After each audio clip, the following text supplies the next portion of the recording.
நெல் கொள்முதலில் ஈரப்பதம் தளர்வு தொடர்பான தமிழ்நாடு அரசின் கோரிக்கையை ஒன்றிய பாஜக அரசு நிராகரித்துள்ளது.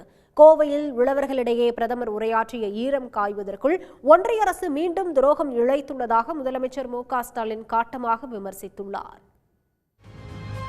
காவிரி டெல்டா மற்றும் பிற மாவட்டங்களில் பெய்து வரும் வடகிழக்கு பருவமழையை கருத்தில் கொண்டு நெல் கொள்முதலுக்கான ஈரப்பத அளவை 17% இருந்து 22% அதிகரிக்க கோரி பிரதமர் நரேந்திர மோடிக்கு முதலமைச்சர் மு.க.ஸ்டாலின் கடிதம் எழுதியிருந்தார்.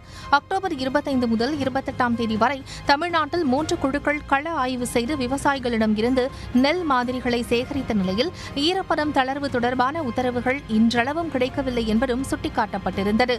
இந்நிலையில் நெல் கொள்முதலில் ஈரப்பதம் தளர்வு தொடர்பான தமிழ்நாட்டின் கோரிக்கையை ஒன்றிய அரசு நிராகரித்துள்ளது.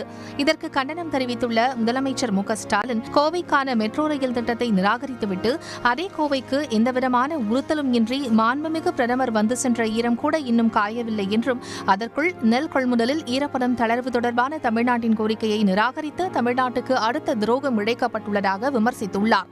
கனமழையால் ஈரப்பதம் அதிகரித்துள்ள நெல்லினை கொள்முதல் செய்ய வேண்டும் என்ற தமிழ்நாட்டின் குரல் ஏன் பிரதமரின் காதுகளுக்கு கேட்கவில்லை என்றும் விவசாயிகளின் அழுகுரல் ஏன் கேட்கவில்லை என்றும் ஸ்டாலின் வினவியிருக்கிறார்.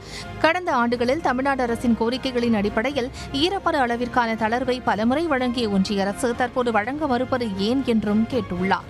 கனமழையால் பாதிக்கப்பட்ட பயிர்களுக்கு கோரப்பட்ட நிவாரணத்தையும் அளிக்காமல் ஈரப்பத அளவையும் அதிகரிக்காமல் இருப்பது விவசாயிகளுக்கு எந்த விதத்தில் நன்மை செய்யும் என நினைக்கிறீர்கள் என்றும் மு.க.ஸ்டாலின் கேள்வி எழுப்பியுள்ளார். உடனடியாக இவற்றை மறுபரிசீலனை செய்வதோடு தமிழ்நாட்டின் கோரிக்கைகள் மீது நல்லதொரு முடிவெடுத்து வேளாண் பெருங்குடி மக்களுக்கு ஒன்றிய அரசு நன்மை செய்யும் என நம்புவதாக முதலமைச்சர் மு.க.ஸ்டாலின் தெரிவித்துள்ளார். உடனுக்குடன் செய்திகளை தெரிந்து கொள்ள சன் நியூஸ் பெல் ஐகானை கிளிக் பண்ணுங்க.